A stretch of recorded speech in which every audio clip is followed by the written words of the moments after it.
Easy and quick कांदा पोहा बनाने की रेसिपी तो आज मैं आप लोगों के साथ शेयर करने वाली हूँ। Hello guys, welcome back to my YouTube channel Swadishtan में आप लोगों का स्वागत है। तो सबसे पहले हम पोहे को एक बड़े से बर्तन में निकालेंगे। मैंने यहाँ पर छन्नी का इस्तेमाल किया है, जिसके कारण मैं पानी को ईज़िली ड्रेन आउट कर सकूँगी। अब हमें पोहे को वॉश कर लेना है अच्छे से, बहुत ज़्यादा मलना नहीं है कि जिसके कारण पोहा चूर हो जाए। अब मैंने यहाँ पर रिफ़ाइंड ऑयल एक कढ़ाई में गर्म कर लिया है और उसमें मूंगफली डाल रही हूँ मैं, और इसे अच्छे से गोल्डन ब्राउन होने तक का हमें वेट करना है। फ्लेम को ज़्यादा हाई नहीं रखना है क्योंकि मूंगफली बहुत जल्दी ब्लैक हो जाती है, इसलिए स्लोली हमें इसे गोल्डन ब्राउन करना है। और मूँगफली हम अभी इसमें मिलाएँगे नहीं, तो आप देख सकते हैं थोड़ा टाइम लगेगा बट हो जाएगा मूंगफली, क्योंकि तेज़ आंच करेंगे तुरंत में जल जाएगा, फिर पूरा लुक ख़राब हो जाएगा पोहा का। मैं यहाँ पर मूंगफली को बाहर निकाल रही हूँ और यहाँ पर साइड में रख दे रही हूँ। अब हम इसमें डालेंगे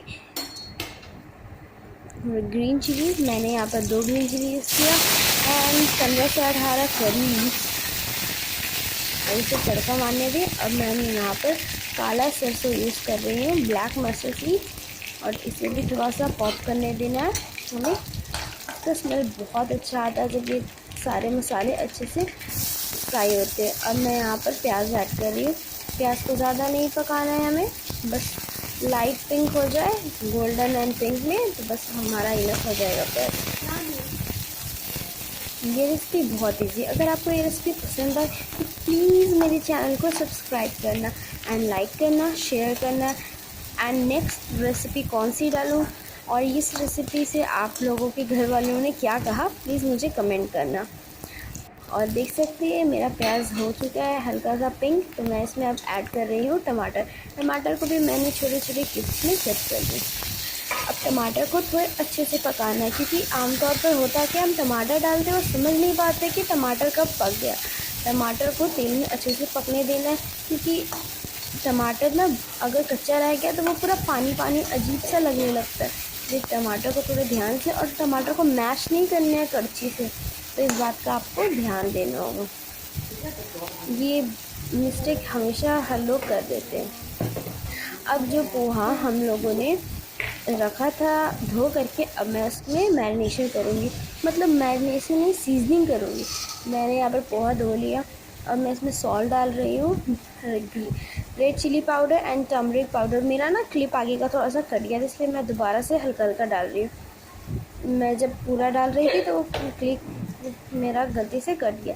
अब मैंने इसे करछी से हल्के हल्के एकदम हल्का हल्का मिलाना है, जिसके कारण वो डैमेज नहीं करना है। अब वो मेरा रेडी हो गया। इसके बाद अब हमें कढ़ाई में ये पोहा का सीजन पोहा डालना।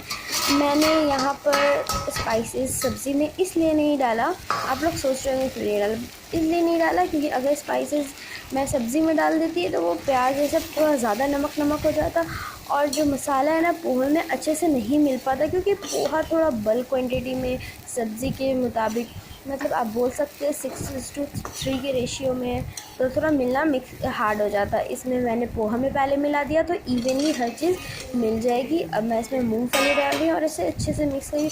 देखना धीरे धीरे कितना ब्यूटीफुल कलर आ रहा है। तो बस हमारा पोहा रेडी है। तो आप लोग ट्राई करना और बहुत सारे गुड विशेस कलेक्ट करना। अगर अच्छा खाना खिलाओगे तो लोगों की दिल से दुआ निकलती है। आप देख सकते हैं यहाँ पर कितना अच्छा बन रहा है। मुंबई में तो लोग इसे कांदे पोहे बोलते हैं और ये बहुत ही पॉपुलर ब्रेकफास्ट है। मैं इंस्टेंट पोहा भी शेयर करूँगी। Bye bye.